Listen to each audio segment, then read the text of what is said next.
Hey everybody, welcome back to the Carryandcut YouTube channel. If you're new here, I really do appreciate you stopping by and watching.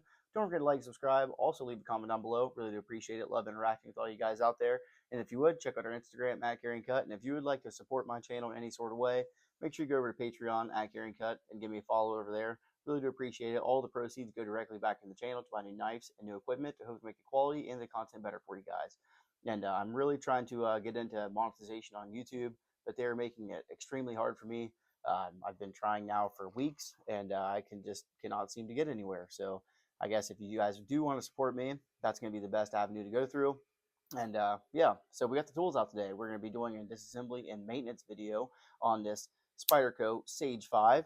And this is brought to us by Neil over at the Knight's Edge YouTube channel. Make sure you go check Neil out. He's a great guy, has a lot of good content. I think you guys would love him. So go over, tell him Carryandcut sent you, and yeah, make sure you go check him out. So the Sage 5, this should be a pretty cool disassembly. Shouldn't be too bad, hopefully at least. Let's go ahead and imagine this. I like how this actually, so I did a, get this clip out of the way if we can. I did a disassembly on the River's Edge Cutlery 10V Little Native, and that one was somewhat of a pain in the butt to get apart, at least put back together, I guess you could say. It was just really struggled to have this little bit of whatever the heck kind of spacer it was back here for the actual clip, and it was just a weird design, and I really was not a big fan of that one. So let's go ahead and start taking this dude apart right here. Of course, this is going to be on the opposite side. Like to make sure to keep track of what the heck I'm doing here. Let's see if these are captive, which I think they are. Ooh, nice and tight. Looks like we definitely got some Locktite going in there. I know this knife was definitely disassembled by Neil since he did his custom stone wash on the blade there. So far we got the same size hardware going for the pivot, the clip, and that back spacer. Okay, so we take this one off there, take our front scale off.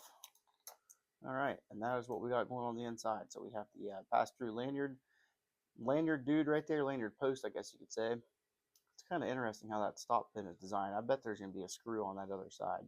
Let's keep plucking away at it and see what we got. I don't know if this is going to be a bushing style pivot, which I don't think it is. I think that pivot should just come out of there. No, it's threading out. So that's kind of cool to see. We do not have a bushing style pivot on that one. All right, take this one off. I like how it has everything captive too. That's a big plus in my playbook right there. Really do love the captive pivots. All right, we can get this thing come apart here somewhat. A little bit of not prying action, but just gently lift it out of there. There's our other side scale. We got a lot of lube going on this bad boy.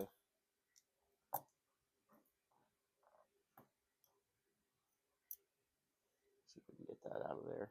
Get our blade out. Maybe. There's the blade.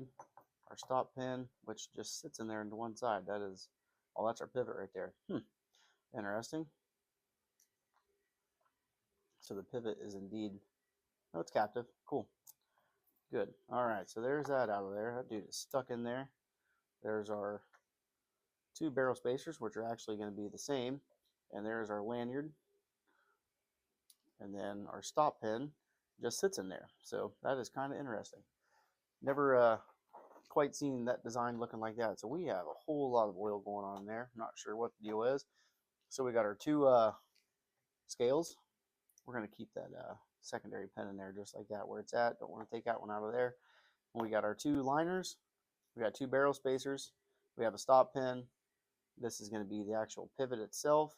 And we have two washers. So you can see where he put his nail polish or whatever kind of media he used for protecting the blade when he actually did the stone wash in there. So we have another, I wonder what the deal with that is. We got another race, it looks like, on the inside of that blade, which is pretty interesting. So this is actually using an internal stop pin right there also. So that's pretty cool. It's something you don't see very often on a lot of production knives. It's actually like that on the smock too, which is pretty cool. I like to see that. Just something different you don't see all the time. Makes the Sage, it feels like it's a really robust knife too. Alright, make sure you keep the orientation of that where it's supposed to be. It has like a flat side and then the pass-through side. So make sure you keep that one in the right position. I got yelled at the other day by one of the viewers of the video. They said I put my washers in upside down. So I guess one side is convex and one side is flat apparently. So I don't know, I've done hundreds of these videos and I've taken hundreds of knives apart, especially Spydercos. I take mine apart all the time and I've never had an issue. So whoever that was watching, hopefully I don't ruin your day again and do it wrong for you.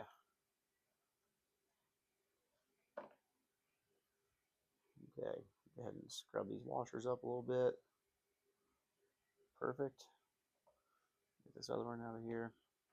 Kind of all over the place right here.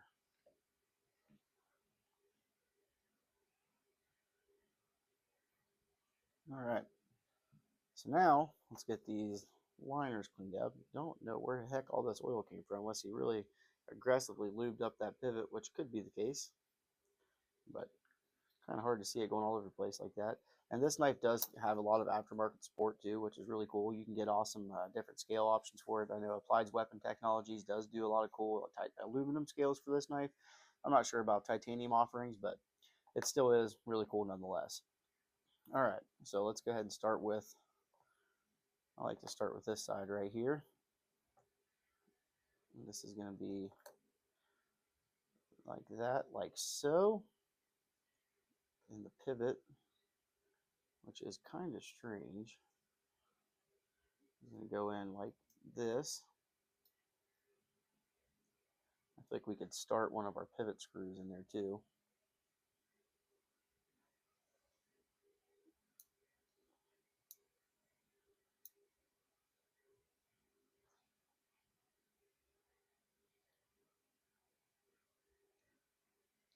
And we're not going to go crazy tight on it because we still need to do a little bit of adjusting, but we will start him just like so. All right, then let's throw our stop pin in, which is not captive. It just sits in there like so.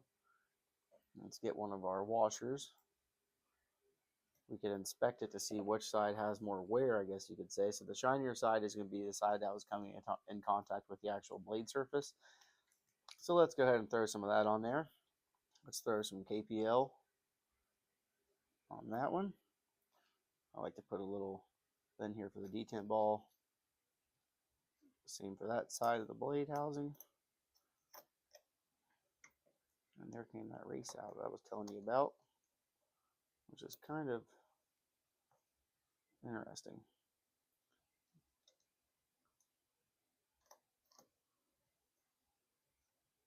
Why does that dude not want to go down on? Okay, so that is definitely going to be captive in there somehows. Like so. A little bit of a tight fit going on there. Okay, there we are for that one. Now we can go ahead and throw our, so one side of these is going to be captive for sure. Thought they both would be, but maybe not. So that is one thing to keep in mind when you're taking this apart, that when you're putting it together, make sure you orientate these in the right orientation, I guess you could say. Nope. Where's it at? There it is right there. You can almost see it on the actual surface itself.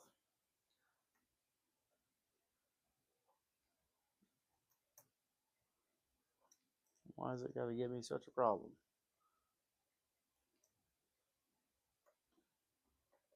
There it went. All right, the other side, same deal. Make sure we pick the side that has the D notch in it. Get him lined up where he likes to go. All right, we're going to go ahead and throw a little bit more KPL on this side. Get our washer.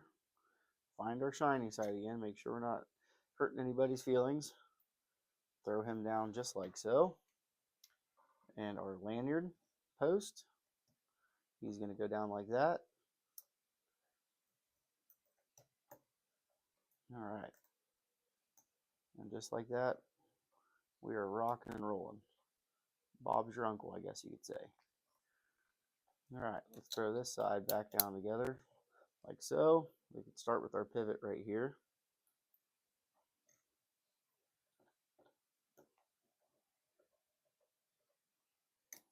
All right, let's keep going on this one. All these three were going to be the same size, but this clip on I think this one actually had the longer clip screw on this side. I'm assuming that's going to be taken into account for the pocket clip itself. Let's going to leave that one. We'll do a little trial and error. I didn't even notice that it was bigger until we got it apart. Alright, that's just going to be one of those things. You got to pay attention when you are taking your knives apart. Alright. Throw this one right here like so.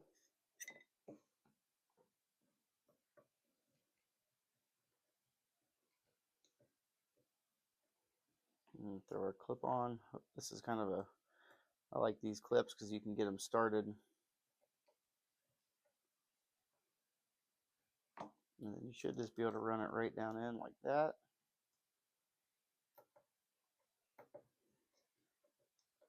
Thread him back down on. Alright, now we can see what we got going on here.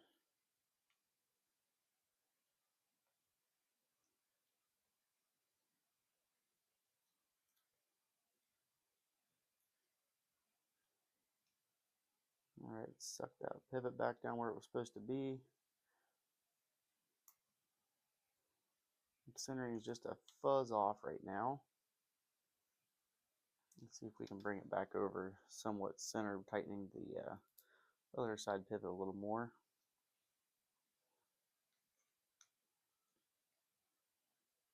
Pretty fairly close right there. Let's run the action on it. Great action. Still don't quite like how off center we are over there. Let's see if we can loosen this side up too. Sometimes these knives can be a little finicky, especially with when you have a cap like a pivot that has a bushing style in the middle. It's kind of a little tough. There we go. Bring that one a little tighter. Now we're running way more true, but we're pretty tight. Let's go ahead and tighten this side up a little more. Take some off that one. Take a little off that one too.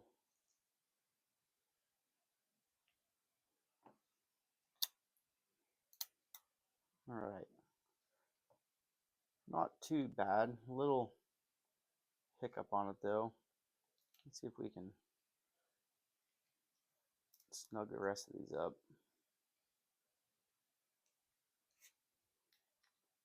Sometimes they're just a little bit of a dance you got to do to get them in correct order.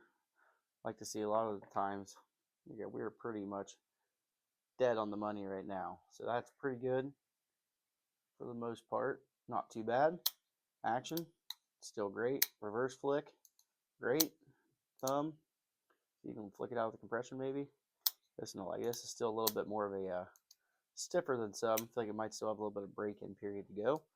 But overall, really do like it. So that is how to disassemble and maintain your Spyderco Sage 5. Lightweight. Make sure you guys like this video, subscribe if you would, and don't forget to go over and check us out on Patreon. Really do appreciate it, and we will see you guys on the next one. Thanks.